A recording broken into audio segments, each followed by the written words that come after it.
Hello guys, good day. This is Ronnie again. Welcome to my daily vlog. For today's video, nandito tayo ngayon sa Liwayway, Sawmill, Mauban, Quezon. Dahil nga magbabagong taon na dito sa Quezon, ay tayo ay magluluto ng kalamay o hinalo. Ang hinalo o kalamay is one of the popular delicacies from Quezon Province. So nandito na nga sa side yung mga panggatong na gagamitin natin sa pagluluto. Kaya naman ay pumunta na tayo dito para ating i-document o i-video yung mga pagluluto ng ating kalamay o hinalo. And then pagdating ko nga dito ay nakasalang na yung ating kawali o tulyasi, and then bumili din tayo ng additional mantika at ilalagay natin ito mamaya doon sa ating kalamay o hinalo para hindi masyadong magdikit-dikit itong mga kalamay. So and then nang dumating nga ako dito ay nagsimula na silang magluto pa kanina pa. Bali pinuntahan lang tayo sa bahay at hindi natin na-document nga yung unang paglagay. Bali ang inilagay nila dito is yung royal at saka sugar na nauna na kanina nilang nilagay. And then hinalo-halo nila ito. And then bumili uli ng additional dalawa pang royal para mas matamis yung ating kalamay o hinalo. Sa pagluluto nga ng hinalo o kalamay, kailangan ay alaga sa halo at para hindi masyado at hindi mamuo yung ating kalamay. Nang kumulo na nga ay nilagay naman dito yung minasa na malagkit. Bali hindi na nga natin na-videohan yung kung paano nila gawin yung ating bola dito, no, nalulutuin. So nagluto pala tayo dito ng 3 kilo na malagkit, pinagiling yon, and then after nga paggiling ay binilog-bilog naman nila at minasa manually para mas maganda yung pagluto natin, and dapat is bilog talaga yung gagawin nating kalamay o hinalo. And then dito nga sa paggawa ng hinalo ay nasa iyo kung anong way ka magluluto. Pwede kang magluto sa gata, and then pwede kang magluto din naman sa royal. And then after nga yan, nilagay uli yung second batch ng ating bola. Bali, umabot ng 20 plus dito yung bola ng 3 kilo na malagkit. Ito namang way na to na pagluluto natin, ang ginamit naman natin dito is royal. And then pwede rin kayo gawin na magluto nito gamit ang gata. Ang problema kasi pag gata at tinatamad kang magkayod, siyempre masyadong mas trabaho yun pag gata yung ating gagamitin dito. And then kung royal lang naman, bibili ka lang naman ng royal, and then less hassle naman sa'yo. And then halos same lang din naman yung lasa. At dito nga sa video na to ay continuous yung paghalo natin.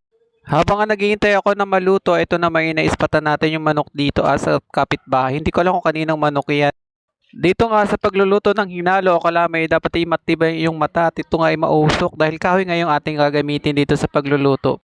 At sa kaligitnaan nga namin pagluluto ay dumating naman tong aking pinsan na si Abby, anak ng Tia Lolit nga pala yan.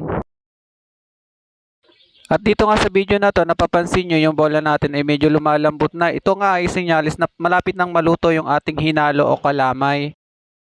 At dito nga sa video na to, extra naman yung ating manok na naispatan kanina. And then continuous lang pa rin yung ating paghahalo dito ng ating kalamay. Umaabot nga pala ng halos 1 oras yung pagluluto nito. And then kailangan din talaga is alalay talaga sa apoy yung ating pagluluto dito. Ayan nga at lumalakas na nga yung ating pagkulo.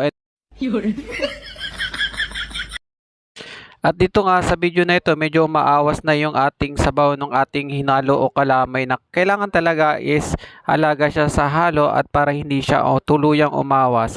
Ito din ay sinyalis na malapit ng maluto, and then maiga yung ating kalamay o hinalo dito. At dito nga sa katabi natin pinagluluto na mayroong patubig. Medyo maulan kasi dito sa Quezon kaya meron tayong mga kanal na hindi nawawalan ng tubig.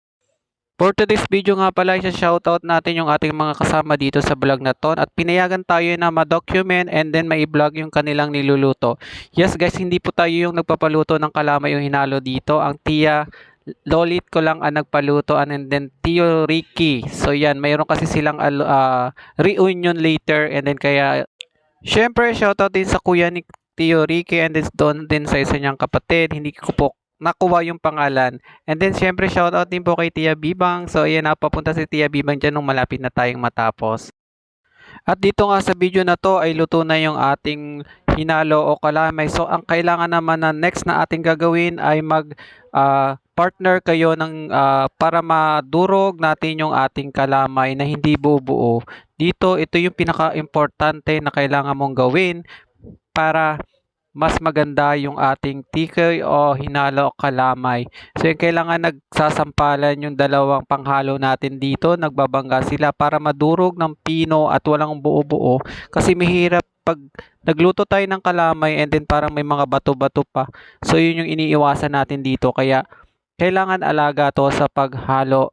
And then dito nga ay tinanggal na ni Kuya yung ating panggatong at dahil kailangan ay wala na masyadong malakas na apoy para alalay na lang dapat dito. And then konting init na lang. And then later, and then tatanggalin din natin doon sa apoy to para mahalo ng mas maayos. At dito nga tinanggal na natin yung mga panggatong natin dahil luto na nga yung ating kalamay o hinalo. At dito nga kumuha tayo ng pansapin o basahan para hindi tayo mapaso ng tulyasi. And then after nga nyan, inilipat natin sa lupa para mas maganda yung pagkahalo natin. At stable yung pagtayo ng ating kawali o tulyasi. Kaya nilagyan natin ng bao sa ilalim para hindi siya sumasayaw-sayaw, no? Para mas stable yung ating paghalo.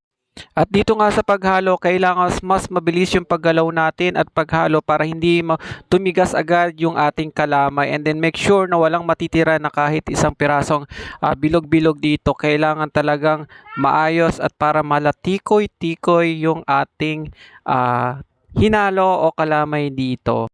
Sa video na to ay konting halo na lang ay tapos na tayo sa pagluluto ng tikoy. And then after nga nating masigurado at ma-sure na durog na lahat at pino na yung ating tikoy ay ililipat naman natin siya sa isang lagayan. Depende yun sa inyo guys kung anong trip nyo na lagayan. Dito ay box muna natin inilagay sa karton and then nilagyan nga natin ng dahon ng saging para hindi siya masyadong dumikit. No? Pag may dahon kasi ng saging ay hindi masyadong didikit yung ating tikoy o kalamay na ginawa o hinalo ang tawag sa Quezon. So yan, finally after waiting for almost 1 hour, siguro yung ating inabot ay successful naman yung ating luto dito. One time kasi nagtry kami ng tatay ko magluto ay marami pang buo-buo. So dito nakikita ko na maayos yung ating pagluto ng ating kalamay. So ayan nga, nililipat nila sa box na yung ating kalamay and then at dito nga sa video na to ay nag-apply tayo ng star margarine para mas malalong dumulas at hindi dumikit yung ating kalamay, no? So ayan nga, and then after nga nyan ay sinaid naman natin yung nasa tulyasi at yun naman yung ating inuwi. So nagkakaroon tayo ng kalamay and so hanggang dito na lang yung ating vlog. Thank you for watching. Please share and like and support me on my vlogging. Thank you po.